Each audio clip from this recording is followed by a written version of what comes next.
محمد آفتاب خان آفتاب PhD کا دفاع کامیابی سے مکمل کرنے کے بعد ڈاکٹر بن گئے۔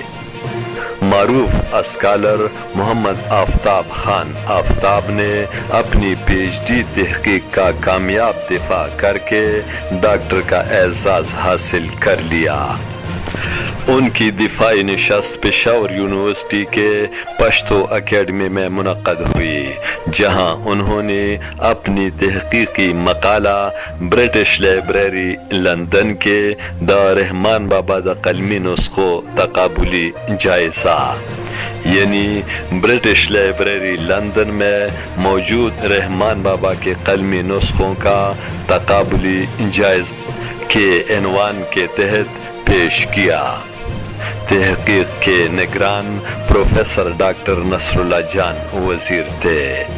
داخلی ممتحنین میں ڈاکٹر تخمل اور ڈاکٹر روح اللہ جان شامل تھے، جبکہ بیرونی ممتحنین میں برٹش لائبریری کی lead curator Ursula Sims Williams اور یونیورسٹی آف مانچسٹر انگلینڈ سے ڈاکٹر زوفی بوڈا شامل تھے۔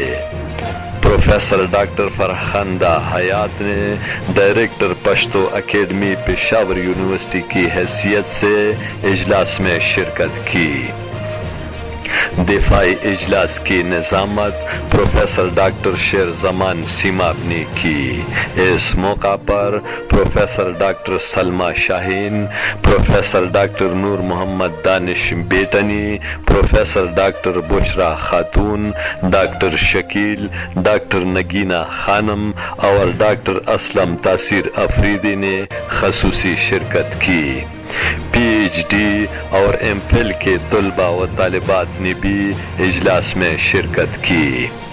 دفاع کے دوران مختلف ماہرین اور ممتحنین نے تحقیقی مقالے سے متعلق سوالات کیے، جن کے ڈاکٹر آفتاب خان نے نہایت مدلل اور مفصل جوابات دیے۔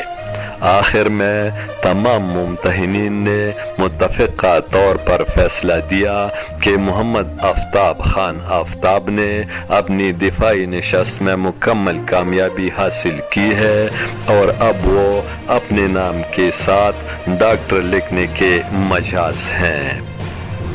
یہ کامیابی نہ صرف ان کی ذاتی علمی کاوش کا اعتراف ہے، بلکہ پشتو ادب و تحقیق کے شعبے میں ایک نمایاں اضافہ بھی ہے۔ امجد علی خادم، پختونخوا TV، پشاور۔